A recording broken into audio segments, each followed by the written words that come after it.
2018 sampai dengan 2020.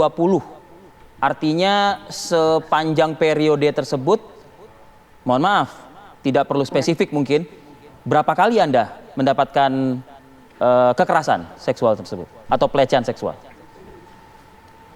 Tahap awal seminggu bisa 3 kali, kemudian berlanjut 5 hari sekali, dan kemudian 1 minggu sekali. Dan terakhir bulan Agustus awal 2020 saya masih harus melayani Panji Gumilang. ومن أحسن قولا ممن دعا إلى الله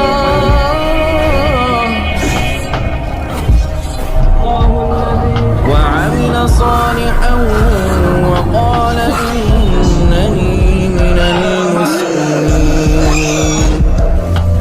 من اشتراه ما له في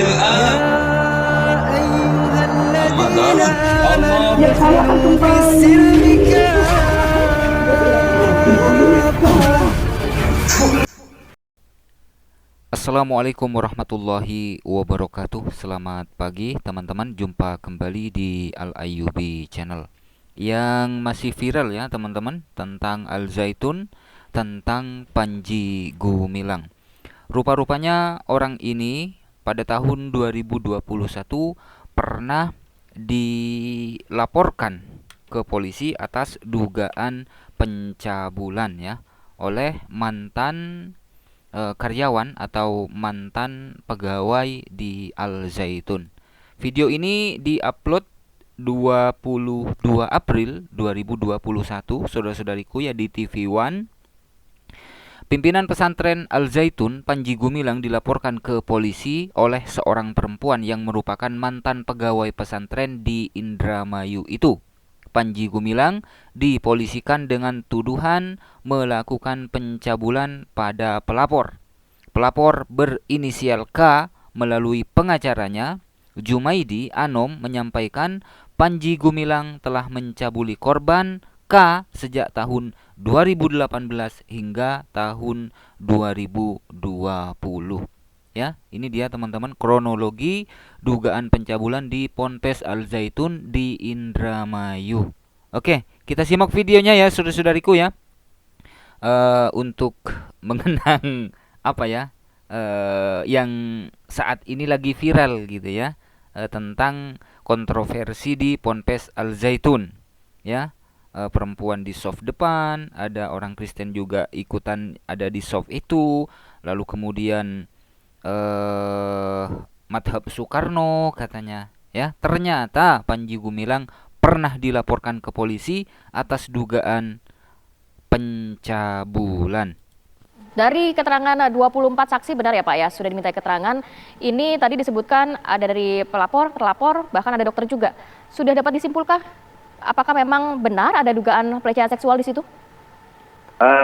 Untuk sampai saat ini belum dapat disimpulkan, kan masih dalam penyelidikan, karena informasinya kan dilakukan dalam konteks pencabulan ini itu antara tahun 2018 sampai 2020.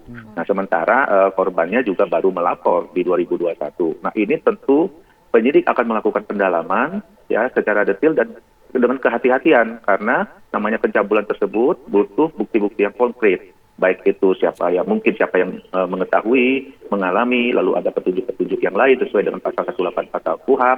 Nah, ini pun harus dilakukan secara kehati-hatian, karena boleh saja melapor, tetapi karena ini waktunya sudah lama, ya tentunya penyidik akan melakukan penyelidikan dengan secara detail dan kehati-hatian. Jadi belum ada peningkatan status dari saksi menjadi tersangka saat ini? Belum ada.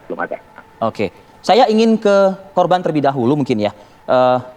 Bu KT ya, atau Mbak KT, Anda sudah mendengar tadi penjelasan dari kepolisian yang memfollow up ya laporan dari Anda. Apa tanggapan Anda?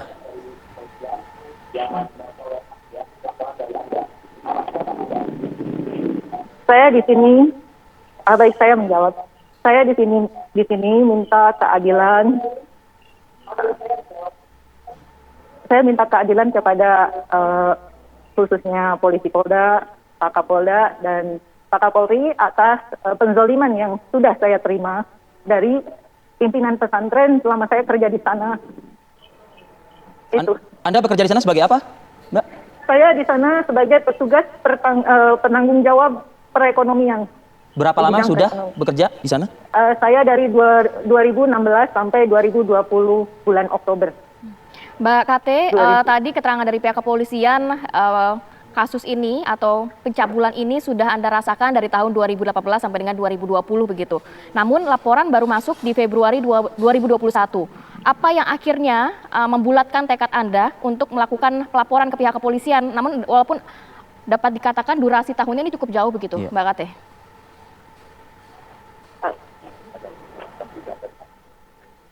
Di sini masalahnya, kita di sana harus benar-benar taat dengan peraturan-peraturan yang sudah dibuat oleh Panji.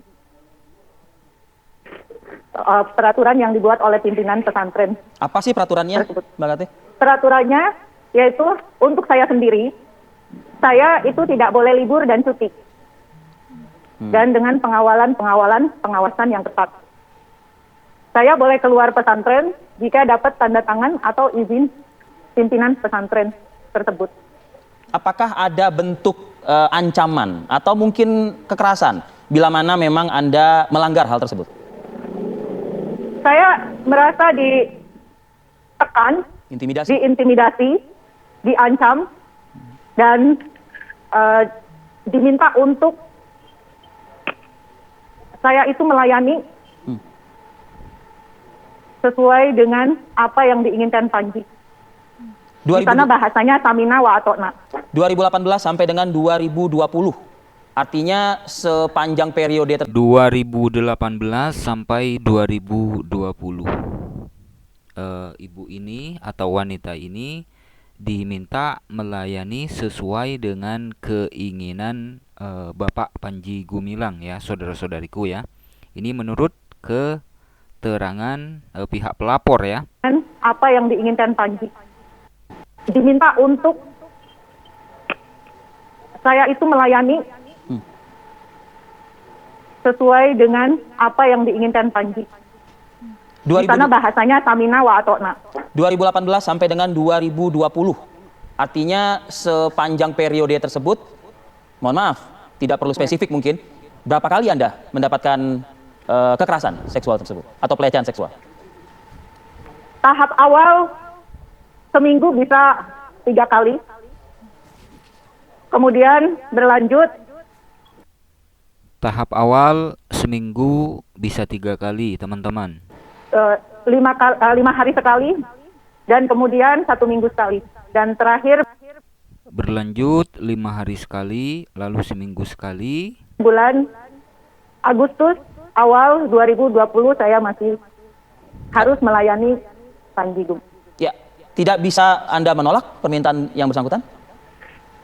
Saya saat itu banyak perasaan, merasa banyak tekanan, bingung, terjebak di suasana yang memang tidak bisa saya lakukan. Mohon maaf, ada Saya iming-iming di kah, sana, Mbak Kate? saya di sana bekerja, di sana ada anak saya juga yang harus saya tanggung jawab, yang harus saya biayai. Dan kemudian kalau saya cerita pun harus cerita ke siapa.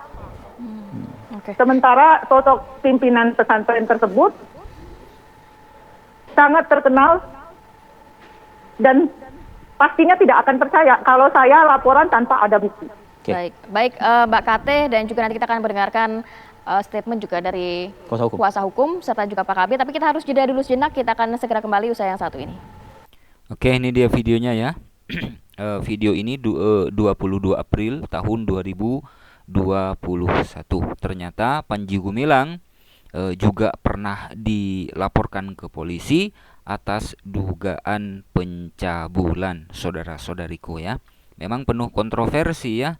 Yang lagi viral-viralnya kan tentang wanita di sop depan pada saat sholat Id gitu kan. Lalu pernyataan Panji Gumilang juga yang madhabnya madhab Soekarno katanya.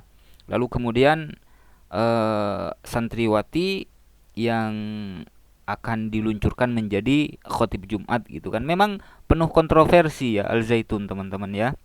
Ada pendeta juga ikutan di barisan sholat Id. Ada pendeta, banyak pendeta di situ pernah berdoa di Al Zaitun dalam nama Yesus gitu kan tentunya. Terus juga tentang Saifuddin Ibrahim yang berpindah ke Kristen, masuk Kristen kalau nggak salah juga di Al Zaitun gitu saudara-saudariku ya. Kita tunggulah perkembangan selanjutnya ya, entah itu dari pemerintah, dari Kementerian Agama dan juga dari pihak-pihak terkait ya, tentunya MUI juga saudara-saudariku ya. Oke, terima kasih. Mohon maaf apabila ada silap kata. Wassalamualaikum warahmatullahi wabarakatuh.